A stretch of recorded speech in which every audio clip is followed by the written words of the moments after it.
What's going on, everyone? Welcome to the channel, and for those who are subs, welcome back to the channel. In today's episode, we're going to be going over a 3-month review on the lowering kit that we put on our Dodge Durango. Now, I'm going to be going through some things as far as what I found was good, what I found was bad, but I'm going to share with you some changes that I'm about to make, and you might want to stick around because you guys might be going through some of the same things that I'm going through.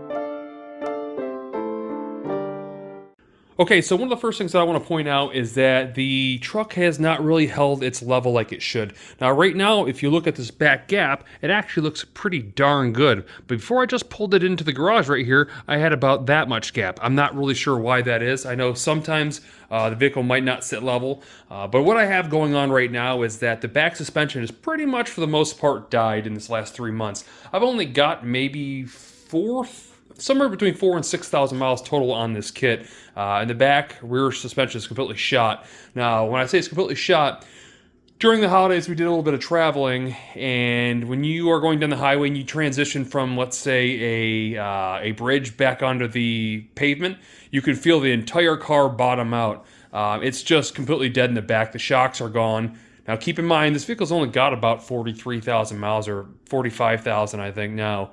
So it's actually a relatively low mileage vehicle, and this really shouldn't be happening as far as a typical lowering kit that you see we put on it. Now, it was installed correctly. However, I did reach out to Megan Racing and essentially brought this situation up, and they quit responding to me. So I think it's kind of ridiculous. So for that very reason, I cannot recommend this kit no longer.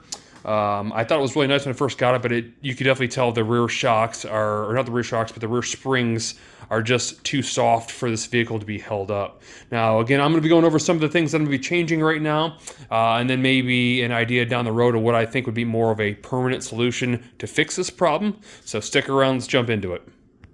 Okay, so the very first thing we need to do is we need to get this thing on the lift and get it lifted up. I've got 2 brand new shocks that I'm going to put on the back, and I'm actually installing the SRT shocks. And the reason why, if you guys look up the actual information on let's say a GT or an RT compared to the SRT it actually has a little bit less travel and it's made to sit a little bit lower. And I have a pair of rear SRTs that are going to be going on it. I got a pretty good deal on these through Rock Auto. I'm going to go ahead and throw the link in the description below. So if you guys need those, you guys will be able to pick those up. I'm also going to be installing some coil spacers. Now, this isn't my permanent fix. This is my temporary fix. We'll get into the actual permanent fix, but for right now, I'm kind of stuck having to do this. My boss, who actually drives this, you can imagine who that is, wants to have a good riding vehicle again. So I am forced to do something for now, and essentially that's what I am doing. So let me go ahead and let's jack this thing up real quick. I'll pull this wheel off and I'll show you exactly what it looks like to get these rear shocks out of here. Alright, so the vehicle is now jacked up, we're ready to move forward. However, before I get into that, I do want to address one thing. You guys are probably wondering, well, where's all my uploads been? And no, I haven't retired. In fact, I have a few builds that are completely done and ready to be published, but the reason I chose not to do that, I think you guys would enjoy those a lot more if they were let go in the spring, because they're more spring type builds. That's kind of why I held on to them. Plus, we have another really cool project coming up that'll also be a spring build project. So there will be a lot of content coming out. I just haven't got there yet because I didn't feel as though putting them out in the middle of winter, especially being a bad winter here in Ohio, you guys really enjoy those as much as you probably would when it's time to get out and kind of play with your toys. So that's kind of the reason for that.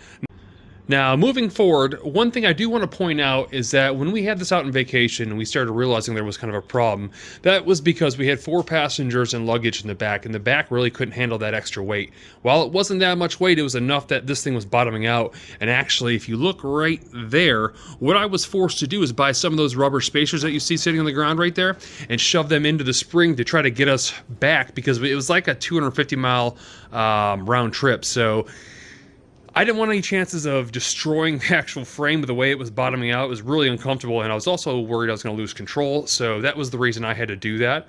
But overall, the back end's sitting somewhere between 3/8 and a ½ inch lower than the front, so that should tell you all on its own that something isn't right. Now, enough talking. I want to go ahead and pull this wheel off. I got to get the wheel liner off as well, because to access where the upper bolts are for the shock, it'll be a lot easier without that on there, I think.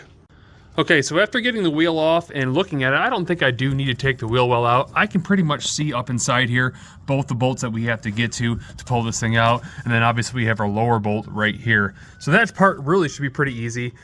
But right now that I have everything off and accessible, I want to go ahead and point out what I'm thinking. Now, I showed you that I have a coil spacer right here. Now this is going to be temporary until I find what I need, and you can see the ones that I stuck in here temporarily for the ride. So we're going to take those out, but the biggest difference is this coil goes inside this coil here. Depending on where I put it, the bigger gap I can keep, let's say on a small gap coil like this one here, it'll help lift the vehicle up. Now, here's the reason that this isn't a permanent fix. So when this coil compresses, that thing is not going to allow it to really compress at all, which means that we're going to lose that, let's say, inch or so of travel inside the suspension. While I won't let it bottom out and go frame to frame, it will stop from getting its full travel. The correct way, in my opinion, to do this is to replace your top hat. Now, this is our top hat right here, and you'll see it's probably about a maybe 3/8 of an inch thick right here. There's a good replacement one that's about basically a ½ inch taller than this right here, and what happens is when you replace that rather than within the spring, it still gives you full travel. So you'll be able to get full travel and that extra ½ inch of lift that we need to get this to the correct ride height. My opinion, that's the right way. However, the problem is that nobody sells these local to the United States. I don't know why. The ones that I found that I think are a perfect fit, and I'll put a link in the description below, are from Ukraine. So I don't know why that is. And in fact, if you guys know of anybody that manufactures these things or whatever, please comment below, because I'd love to have everybody have access to these, because in my opinion, that is going to be the correct way. But for now, I'm forced to have to use these spacers, so I'm going to go ahead and put these on.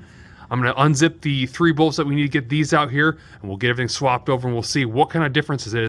All right, so with the old shocks out, you can see the difference. Obviously, this being the used one, this one being the brand new SRT one.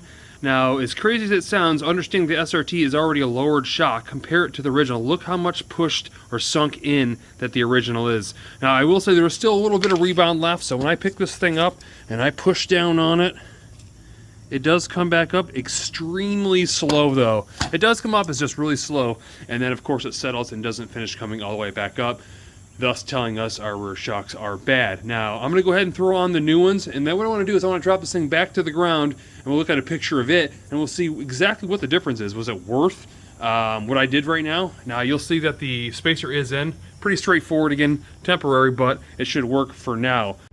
All right, so something I want to point out real quick, guys, before I throw this side on, I wanted to point out how loose the spring is.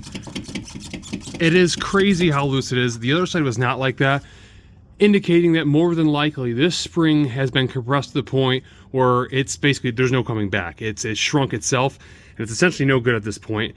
I think that Megan Raisin needs to replace these things. I think that they're dangerous, but that's for something else. I'll keep you guys updated in that if I get replacements or what they do, but that's definitely not right.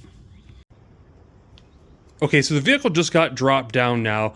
Obviously, it still has to settle, and to get that thing to settle correctly, I'm gonna go ahead and take it for a run. Now, that's gonna do 2 things for me. 1, it's gonna show me, did it settle where it's supposed to be and have the right height? And 2, how does it ride? So let's go check that thing out. All right, so apparently the vehicle has 46,000 miles, so it looks like in total we've put about 3,000 miles on the suspension.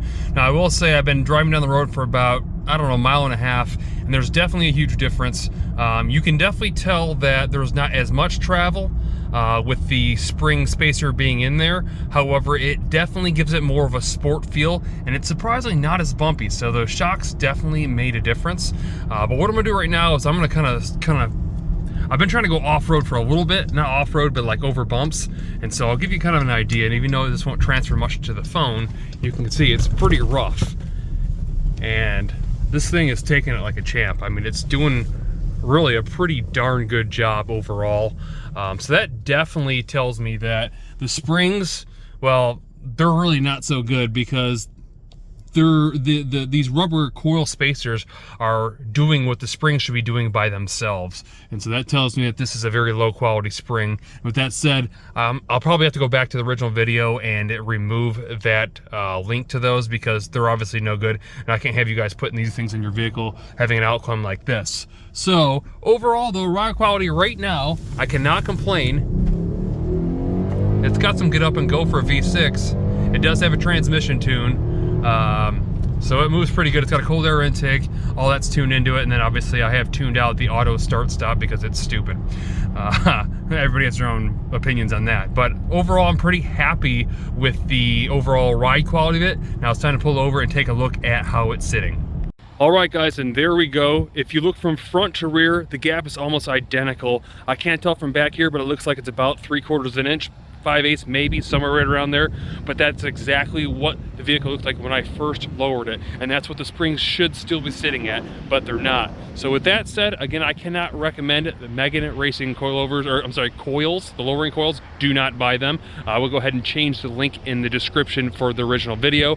However, for this being a temporary fix slash permanent fix, as far as coils and the spacers, I gotta admit, right now it's riding really, really nice. If you guys did buy these things, this would be definitely a pretty good fix for you. Again, I do recommend replacing the top hat, not using the coil spacer, if you have the availability. And again, if for you guys know anybody that sells those things, definitely link in the description below because, well, I think everybody could use that. So nonetheless, I hope you guys enjoyed this content. I hope you guys enjoyed the video. You guys will be seeing more of me coming soon enough, and I will talk with you soon.